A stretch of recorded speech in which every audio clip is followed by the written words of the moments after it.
Like every time I go to someplace like Tampa, Florida, I'm like, the people I know in Tampa are like my people. You know what I mean? As opposed to just having like 500 followers from Tampa. Like those connections, even though they're singular, are very like more meaningful than just having followers, at least to some people. And then that just goes to like bring the weird dynamic of like, we're in this weird crossroads, and it goes for AI, it goes for social media, it goes for accessibility, it goes for, you know, the great thing is we all have a phone. There's so many people in the world that have a phone. There's so much Instagram, TikTok, YouTube that you can get your shit seen by an audience without being there.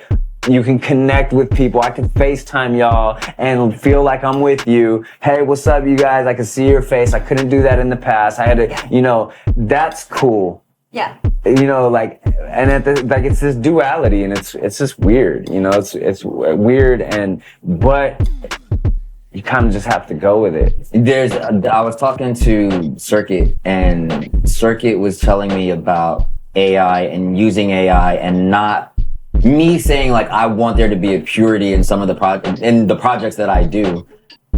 And he was like, yeah, you can have that all you want to, but other people are going to use AI to do what it is that you do faster than you do it. And the more content that they put out, it's just going to, like the stuff that you know, you sit there and work and whatever, like it's like building a chair with wood and sanding the stuff down versus the person that just goes to IKEA. Like, yeah, you built your chair. They just got theirs a lot faster. But doesn't it feel better to have built it? I think so. But when it comes to making financial gains from it, you do have to put out more stuff and quickly and consistently. And that's not something that you can always do when you handcraft every single thing that you make. Dropped an insane update that gives you way more control over your songs than ever before. We're talking full edits, stem splits, extended uploads, and even sliders to fine-tune your stuff. You know what you get a lot too? Like TikTok actually really taught me this, is like the lack of quality that doesn't matter anymore. Like back, you know, even just like 5 years ago, like things had to be way more quality. And now it's just, and now it's like people are putting stuff out, testing stuff. There's people that are putting out unfinished things on social media to test it out to see if it works or not. There's actually video game companies that are like using AI to create these teasers to put out to the public to see what hits and what doesn't, and then whatever hits, they'll develop a game on that. That's cool. Yeah, you save money. You know what I mean? Like, and I don't know, it's just a very weird time. It's like a very weird time, very interesting. I like about AI is the whole business plan thing that I had, that I told you guys. Like, I didn't know where to start. I mean, I could have figured it out myself, but it was just very, very useful for me to just ask ChatGPT, like, this is what I want to do. This is the time frame I have. This is the, like, how much time I have each day. I need to get this done by whatever. I gave it all the details and it broke it down for me. That was just like, oh my God, thank you so much. And I can change it. I could be like, actually, I have an extra month. Fit that in there, and then it'll change the whole thing for me. I feel like there's a difference, now that you say that, there's a difference between using AI as a crutch or AI as a mode of transportation. What you do is use it as a mode of transportation. That business plan, that's not something that everybody sees, that you display to everybody and try to get followers based on that's something that you have used AI to help you formulate, that you now use, you put in the groundwork, you do the interviews, you do all that stuff based on the help that you got from AI. That's not you buying AI followers to check on an AI interview that you did with an AI bot. Yeah. So there's a difference between those two things. I feel like a lot of people use it for the latter, not the former. They don't do it the way that you do it. I mean, they may do both. Create this business plan. All right, so I need to generate this many songs using AI and then buy this many bots to listen to the songs. And as long as the money that I spend buying all this is less than the money that I make from it, then I can just do that and get money. And it's like, all right, that's understandable, but you just leaving the person in the dust who's like, man, I'm sad. I'm gonna write a song about this person, and I'm not talking about Taylor Swift, even though that's all she does. But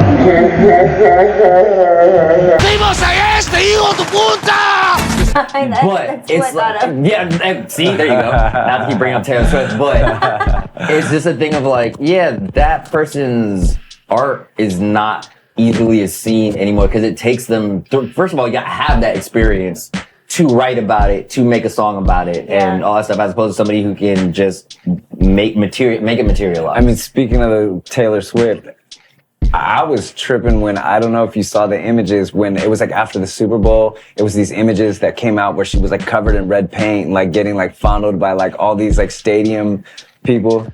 Was it fake? It was fake. It was. I posted about that. She tried to get him like taken down and stuff, but that's like, dude, it's crazy because I did hear that something like that happened. The post about that, and I think it was like the day after they came out on Stark Contrast blog, we posted about that, and it was the dangers of AI and looking at the images and being able to pull apart certain things. Like everybody in the stands, they're all, whatever the red and white is, they're all cheering for the same team. That never happens in any football game. There's things like, there's a picture of her with body paint on in a locker room. You told me about that. Yeah, I'm like, how come ain't nobody got their cell phone out? Right. There's little things that you have to sit there and think about before you're like, oh my God, look at what Taylor Swift did. No, she didn't.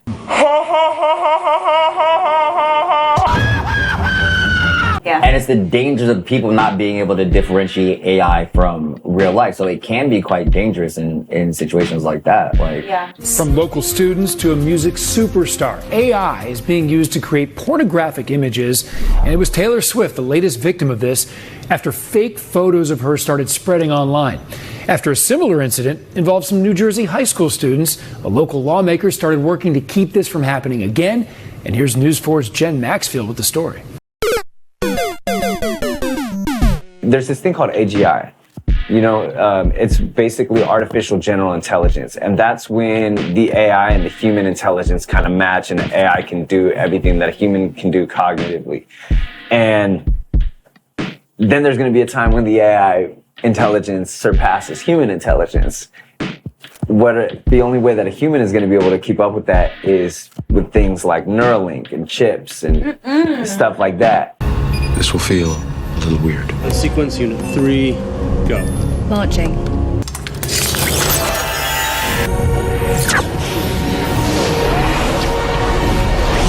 No, thank you. So yeah, that's okay. So, but that was my next question. So, in a civilization where AI is superior intelligence to humans, it's thinking for itself now, and there's people who have, you know, chips. Maybe it's not only Neuralink. Maybe there's several other brands that come out eventually, but there's chips that are basically advancing human health, intelligence, stamina, whatever, to kind of compete with the AI intelligence. And then anybody who doesn't have one of those essentially becomes a Neanderthal.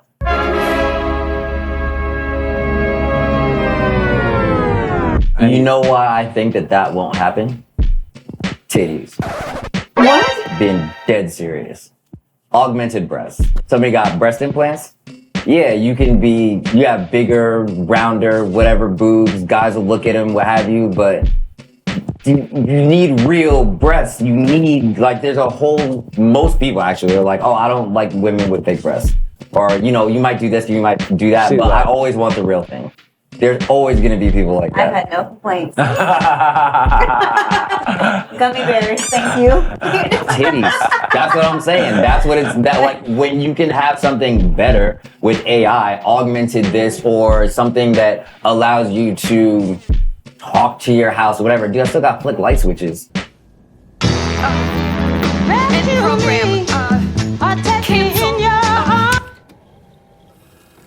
It doesn't feel good, does it?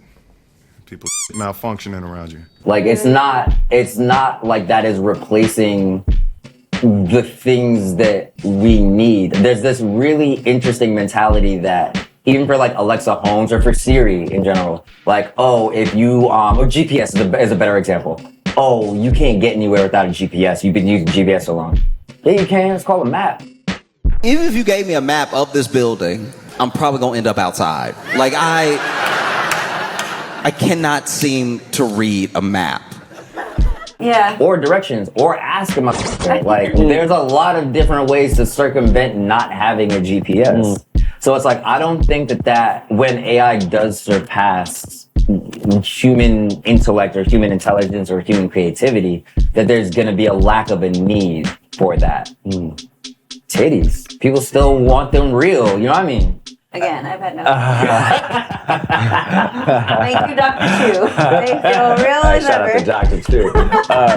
You're probably gonna have doctors, surgeons, AI doctors doing implants that are probably going to be doing way more successful implants than humans, because it's just, they actually, like, there was like a surrogate baby that was like instructed through AI through the whole process, and it like came out like 100% fine. You know what's interesting too? You can find a lot of what's coming in our future by watching movies that are like Black Mirror, but all Like for those sure. dog robots? And 10 Remember?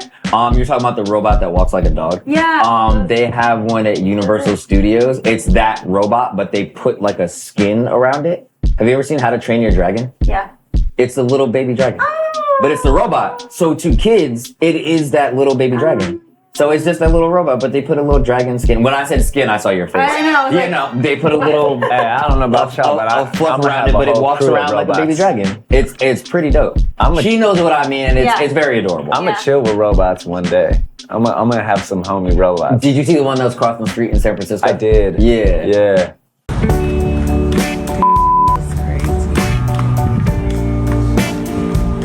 Very odd. Didn't it get stuck?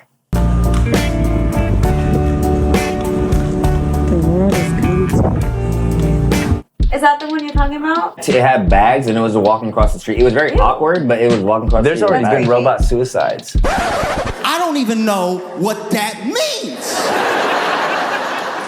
What? Yeah, like in Korea, a robot like committed I suicide heard about because that, yes. it was overworked. It was overworked, that's Yeah. right. When the robot realized that all it was ever gonna do was its assembly line job, it just shut itself down. Cause it saw ahead of time, oh nah. That seems bad. So if you go watch The Matrix, it actually references like artificial intelligence and how they got to themselves. And what I was saying, why I even brought it up is because if you kind of go and study outside of just the Matrix movie, there's a whole animated series called The Animatrix, and there's a scene in there where the robot killed the human, and it was like the first robotic murder. ER's murder trial. The prosecution argued for an owner's right to destroy property. B166ER testified that he simply did not want to die. And that's kind of what set like the rebellion of the robots. Did you see that they're replacing policemen with robots? Of course. Have you seen Elysium? Morning, officer. Extensive criminal history, multiple felonies. What's in the bag? Hair products, mostly. Elysium is basically when they replace police with But robots. but they really like they're starting in Asia somewhere. China, they have them for sure. I know they're in China, probably Korea. That's so crazy. I know. We'll see that here. I'm just, hey, I'm just going to work, man. There's nothing in the bag. Come on, that's what. Misdemeanor citizen disobedience. Just going to work, man. Come on. See? It becomes a matter of like it's like the iRobot thing. Like how do you train a person? Because a cop is a person. Right. How do you train a robot to have that instinct and that knowledge from experience that a cop has? Like something like, all right, if a car is coming at me, then I should move out of the way or step back. If a car is coming at me and that's Dave, hey, we should stop and say what's up to him. That literally happened with me and him and our friend named Dave. But it's just things like that like a robot wouldn't be able to discern. And people are like, oh, not yet. But it's like a robot still can't really figure out and capture. It's clever enough to go get a person to do it for it. Yeah. But it still can't do something that we see is so minute and so basic. Like, put this puzzle piece into this thing. Yeah. That's easy. Yeah. But when it comes to something far more complex, that's what worries me about it. So, I mean, another reference to Elysium, they're flying these drones when they're looking for this guy. And the drones are scanning people's face, and it's like facial recognition, and it's pulling up their profiles. Full containment order. Issue a no-fly zone for Los Angeles. All of Los Angeles? The murderer is still out there.